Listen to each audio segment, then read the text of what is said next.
There are a great many people in the world who fail, and know that they fail, to enjoy what is generally called good music. And I believe that a large proportion of such people would like to enjoy it, but are puzzled as to how to set to work, because at present, as they would say themselves, the composer takes it for granted that they know what the music is all about and what he is trying to do, and these are just the very things they don't understand.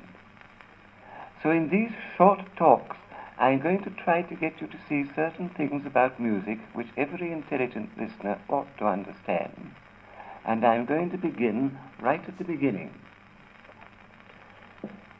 When we say that a person is musical, we don't necessarily mean that he plays any instrument particularly well, or that he composes or sings, or even that he knows much about music.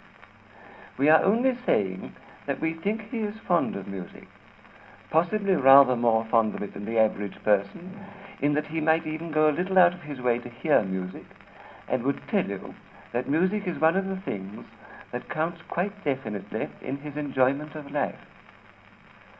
But there are many musical people of whom we are prepared to say more than this. They not only like music and are pleased to have the chance of listening to it, but they have somehow or other acquired a certain knowledge about it. I don't mean a knowledge of facts, when Handel was born or how many symphonies Beethoven wrote, though quite possibly they may know these things. I mean that they somehow seem to know the difference in value between various pieces of music. They have found out what the words good and bad mean in music, and they value a composition not by the prettiness of its tune, or the attractiveness of its rhythm, or by the beautiful playing or singing of the person who is performing it, but by some hidden quality in the music itself. They can listen to a piece of music and then say, that is first class, or moderate, or very bad, in the confident tone of voice with which a judge of literature will speak of a novel, or a judge of wine of a glass of claret. Such people have acquired a discrimination. We look on them as having good taste, and we don't speak of them as musical. We say they are musicians. Now the world, and especially the world of the arts, is full of people who like things. Innumerable people, for instance, are fond of reading, or of pictures, or of music.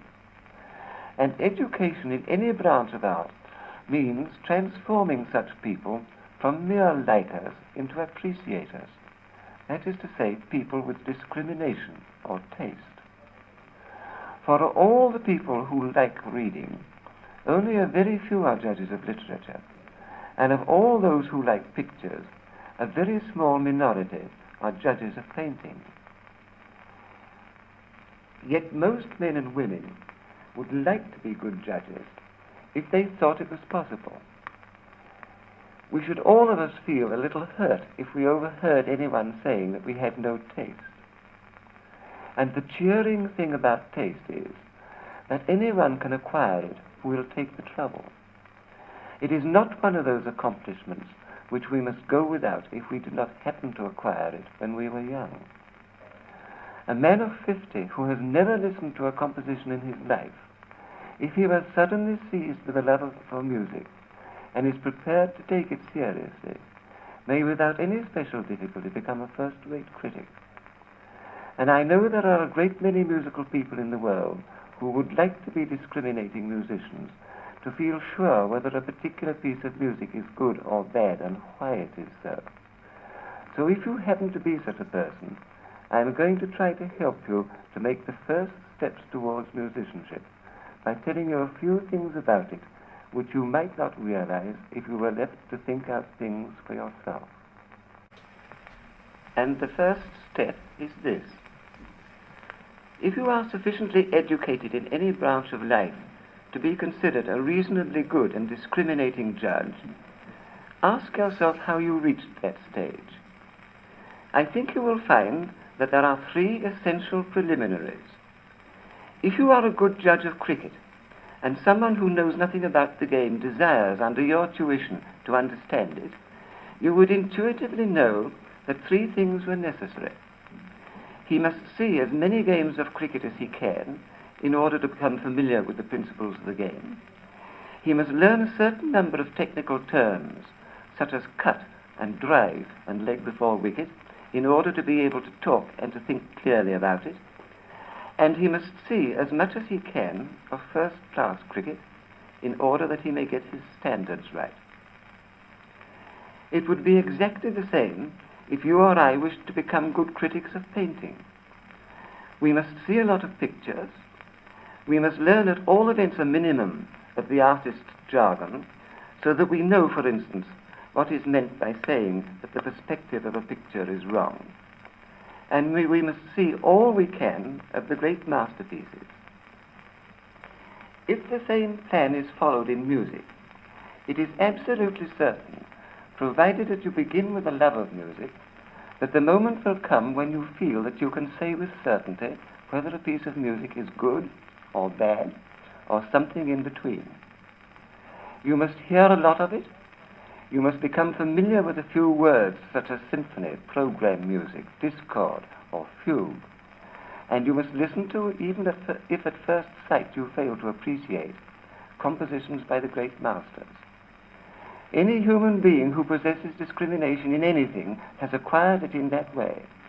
And I believe it to be true, not merely that this is the only way, but that if this way is followed in any branch of life in which we are really interested and wish to understand, discrimination will inevitably come if we are in earnest. The first necessity is that you should listen to a lot of music. If you happen to be a person who has never thought about music at all seriously, just looking on it as a rather pleasant thing that occasionally happens, then it is more than likely that you will be puzzled if I asked you which is the really important word in that sentence. I said it is imperative that you should listen to a lot of music. And the crucial word is not music or lot, it is listen. It is no exaggeration to say that your initiation into the meaning of music begins with your recognizing the importance of that one word. Say to the first person you meet, I taste food, I see a house, I smell a rose, what do I do to music? My experience would justify the giving of very long odds that the answer will be you hear music. And the beginning of the understanding of what music is lies in seeing that this answer is entirely untrue. There is only one thing in the world that you hear, and that is sound. Music is something which men construct out of sounds by arranging them perpendicularly into chords or horizontally into tunes. The arrangement is made by the mind of man, and it is apprehended by the mind and not by the ear. We hear sounds, and the music does not begin until our minds have set to work on the material our ears provide for us. This act of holding in suspense the material provided by the ear while our minds set to work to make music of it is called listening. Hearing is something which happens to us. Vibrations in the air attack our eardrums, and our aural nerves register the sensations in our brains. The vibrations are in the nominative, and they attack us. We are in the accusative, because an impression has been made on us, and we say we hear. But when you listen, you are in the nominative. You are focusing your attention on something outside of you. Have you ever, in the middle of the night, thought you heard a voice in the house and then listened for a repetition of it? You are in a tense condition, concentrating all of your attention on something outside of you, waiting for the sensation of sound about which, if it comes, your mind will form its conclusions. You are not hearing, for it is quite possible there will be nothing to hear, but you are unmistakably listening. Now, this power of listening is the first condition of appreciating music. It is, luckily, a power which every single human being possesses. though I doubt if 1 in 100 has ever in his life applied it to music. No one is really listening to music if at the same time he could talk, or think of anything else, or even be aware of anything else at the same time. When you are reading a book, if your mind wanders in the smallest degree onto some other subject, you have to read that paragraph over again to see what it really meant. Yet at some time in your life, I am sure you have been so absorbed in a book that when you have been spoken to, you haven't had the least idea of what was said. You have heard the sound of the speaker's voice, but you were listening to something else. Have you ever listened to music in that way? It is, as I said, the first essential in becoming a musician. And though you may find, if you have never done it before, that it is at first a little difficult and requires an effort of will, yet it quickly becomes a habit, and you will find that as soon as the music begins, you automatically focus your mind on it. As soon as you have learnt to listen to music, you will find that quite unconsciously you notice a great many things that previously escaped your attention.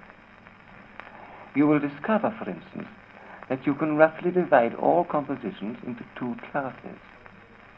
There is the piece of music in which you hear a lot of tunes one after the other, and the tunes go on until the composer thinks he has given you enough of them. And there is the piece in which you find that he gives you 1 tune, or possibly 2, and spends his whole time in playing about with his material. The one class is like telling a story, and the other like writing an essay on a subject. And indeed, the very word subject is the name the composer gives to his material when the composition belongs to the essay class.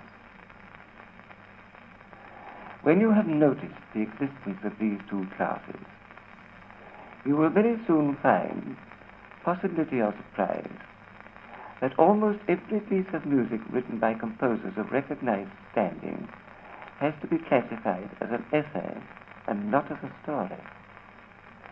And as you will certainly find that such pieces are what is called harder to understand, you may make the common mistake of supposing that the composer is trying to show how clever he is.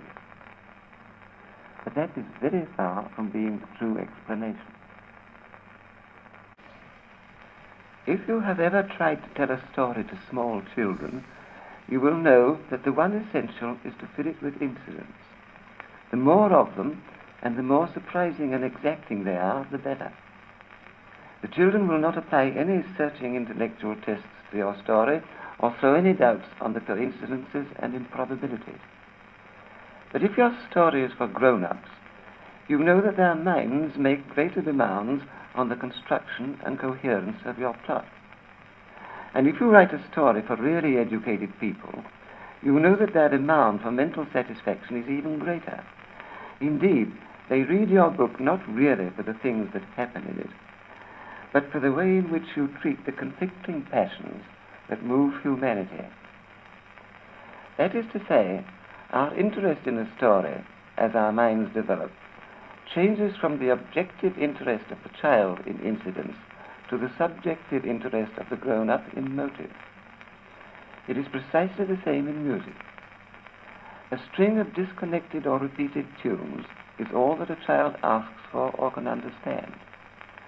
As our musical grip or understanding develops, we demand more and more that the music should make some appeal to the mind, which means that the tunes or subjects, which are the incidents of music, should be so treated that we can see that there is something behind them in which the composer is really absorbed.